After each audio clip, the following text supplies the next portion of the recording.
Здравствуйте, дорогие телезрители. Программа «Актуальное интервью». И сегодня веду его я, журналист Дмитрий Аргунов.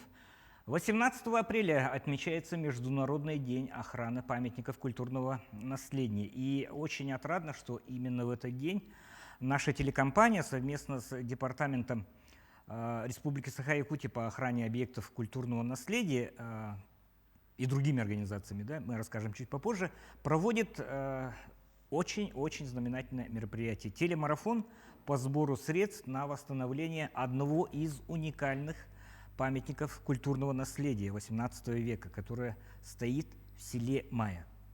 В народе она называется Башня Манчары. И давайте мы сегодня попросим рассказать о предстоящем мероприятии руководителя департамента по охране объектов культурного наследия Николая Афанасьевича Макарова. Здравствуйте.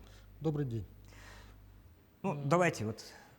18 апреля весь мир будет отмечать Международный день охраны памятников и исторических мест. И в этот день совместно с нашими коллегами из НВК Саха, администрации Мегина Хангаласского улуса и Республиканской организации Всероссийского общества охраны памятников истории и культуры мы под руководством Местникова Сергея Васильевича, заместителя председателя правительства, организуем телемарафон под названием «Наше наследие. Башня Манчары». Это уникальный проект. Такого еще в Якутии точно не было. По стране было или не было, нам точно неизвестно, вряд ли. И есть объект культурного наследия федерального значения под названием Башня Манчары. Но тут оговорюсь, что в народе называется Башня Манчары, но есть моменты, когда его предлагают переименовать Башня Ивана Пономарева. Это по преданиям и по документам башня 1833 года постройки, построенной главой Мегинского улуса, тогда Мегинского улуса. Но еще в 1950 году знаменитый археолог, академик Окладников, он в своей работе «Ленские старины» пишет, что это строение не отнюдь начала XIX века, а гораздо более раннее. Еще такие строения были еще во времена Кыргыз-Уете, то есть до присоединения территории Якутии в состав русского государства. То есть из этого мы делаем вывод, что это уникальнейшее сооружение нашего времени, якутского деревянного зодчества чисто оборонного назначения. Я в детстве часто помню, как проходил мимо вот этого сооружения. Да, в мае оно называлось Башня Манчары. Подозреваю, что зажиточные мегинцы складывали туда муку, масло, и бойницы вот эти предназначались для охраны, возможно, не от самого Василия Манчары, а я так подозреваю, что лихих людей в то время было достаточно много. Да, по отдельным документам, которые нам оставили предыдущие исследователи якутской стороны, выходит то, что такие сооружения были довольно-таки распространены. В особенности вот в работах Окладников все это пишет, он указывает, где что стояло и так далее. И, естественно, мы предполагаем, да, точно так оно и есть, что Иван Пономарев не обязательно защищал свое богатство от Василия Манчара, хотя и, возможно, это и было. Но это здание трехэтажное, более 50 бойниц, то есть это чисто оборонное сооружение. Вокруг по периметру все пристреливается. Притом оно и с бойницей трехэтажное, еще и было с чуланами и так далее. То есть довольно-таки длительного там можно было сидеть, обороняться от значительного количества врагов. Не от одного человека, как мы предполагаем. Николай Афанасьевич, да, вы правы. В книге про Василия Манчара, который мы в детстве тоже изучали, там было несколько видов такого рода сооружений, такие амбары с бойницами, на вроде того, чтобы представлено в селе Май. Немножко о регламенте проведения мероприятий, которое, несомненно, затронет общественность, потому что я верю, что наши люди, они всегда откликаются на добрые деяния, будь то сбор средств на лечение кого-нибудь из наших сограждан или на восстановление уникальнейшего архитектурного памятника. Да. Будет организован телемост. Благодаря нашим коллегам из НВК телемост будет проходить в городе Якутске и в селе Мая. То есть они параллельно будут идти. В селе Мая будет концертная программа, сбор средств будет в городе Якутске и включает селе Мая. То есть люди могут во время прямого эфира, который начнется в 15:00 и будет проходить в течение 1,5 часов, смогут перечислять средства на онлайн-счет, сразу же не выходя из дома.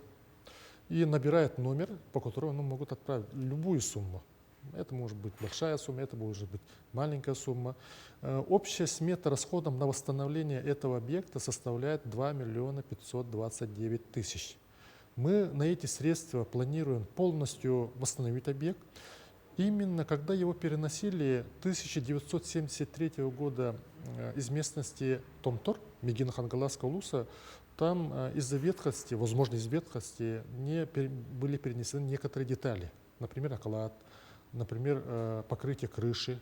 И в итоге мы сейчас получаем объект, не отвечающий первоначальному его виду, переходящий в полную аварийное состояние. И мы исходим из того, что благодаря поддержке населения мы будем популяризировать охрану объектов культурного наследия. То есть человек, который отправит средства, как минимум постарается изучить историю этого объекта и всех остальных других подобных объектов. Ну и восстановим для последующего поколения один из замечательных памятников современности.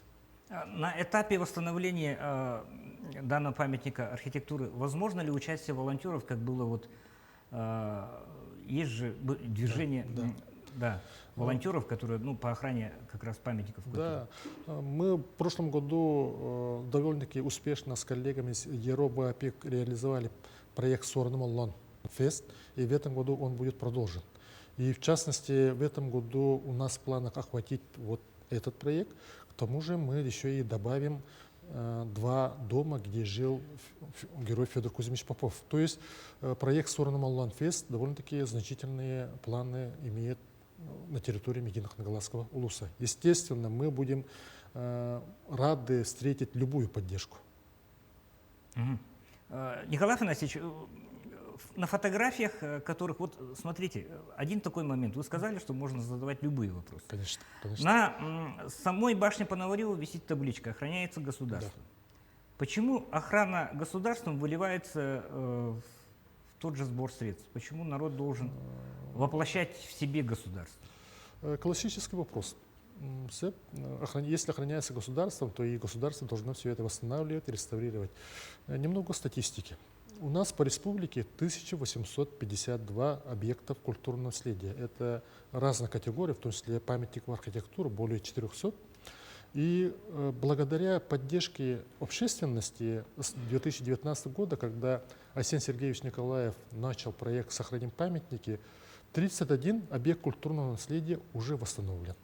В этом году уже на очереди 19 дополнительных объектов культурного наследия. К столетию автономии мы планируем восстановить 100 объектов культурного наследия. Параллельно мы будем работать с федеральным и республиканскими бюджетами, и, соответственно, в этом году мы восстановим за счет федеральных средств Николаевскую и Кардемскую церковь и Дом казначейства. Об этом мы много раз писали и так далее. Теперь, до 2019 года, как начал Арсений Сергеевич проект «Сохраним памятники», в течение 13 лет ни один объект культурного наследия никоими средствами не был восстановлен. То есть тут мы имеем налицо, что если мы будем только уповать на бюджетные средства, оно и будет, но оно может опоздать довольно-таки сильно. Поэтому я думаю, что это совершенно правильно, когда общественность поднимает вопрос охраны собственными силами объекта культурного наследия, потому что именно общественность является носителем этих ценностей. И если человек желает восстановить, мы должны только этим не воспользоваться, а помогать. Я должен, конечно, задать, вот это, как бизнес, крупный бизнес, малый бизнес, возможно, реагирует на подобные мероприятия? Положительно. Положительно. Тем более мы всячески идем навстречу. Допустим, что означает вообще понятие реставрации объекта культурного наследия? Это очень сложный, долгий и очень дорогой процесс. То есть человек, который хочет восстановить объект, он должен взять разрешение у нас, приобрести лицензию, оплатить все это и так далее. И это все может вылиться и средства много есть, и срок. Мы как делаем? Человек, который хочет восстановить, направляет средства на подрядчика, который уже имеет лицензию, аттестованных сотрудников и разрешение всех видов на проведение этих работ. И он не занимается всеми этими сложными видами документации. Этим занимается подрядчик под надзором Департамента охраны культурного наследия. Поэтому человек, который восстанавливает, освобождается от очень многих проблем, которые мог бы он иметь, если бы самостоятельно все это делал. И многие предприниматели, многие руководители учреждений, многие общественные организации, конечно же, желают принять участие. Мы их всех поддерживаем. Я очень надеюсь, и еще раз, не безосновательно, потому что народ, наши зрители, наше население республики, оно очень отзывчивое. И очень много примеров того, что все меры мы собирали средства на медицинскую помощь, на восстановление таких же объектов исторических и культурных. И поэтому 18 февраля с 15 часов начнется телемарафон в форме телемоста между районным центром село Майя и столицей республики, где каждое выступление, каждый гость, каждый взнос будет освещаться в прямом эфире национальной вещательной компании «Саха». Еще раз, 18 апреля с 15 часов примите посильное участие в телемарафоне «Восстановим наше наследие». Я благодарю нашего гостя, руководителя департамента по охране объектов культурного наследия Республики Саха-Якутия Николая Афанасьевича Макарова за доходчивое очень объяснение цели, задач и, самое главное, небольшой экскурс, исторический экскурс в тот объект, который предстоит восстановить всеми силами, которые предложат и общественность, и государство, и крупные предприятия. То есть участие каждого будет бесценным. Хорошо. Спасибо. До свидания. Спасибо.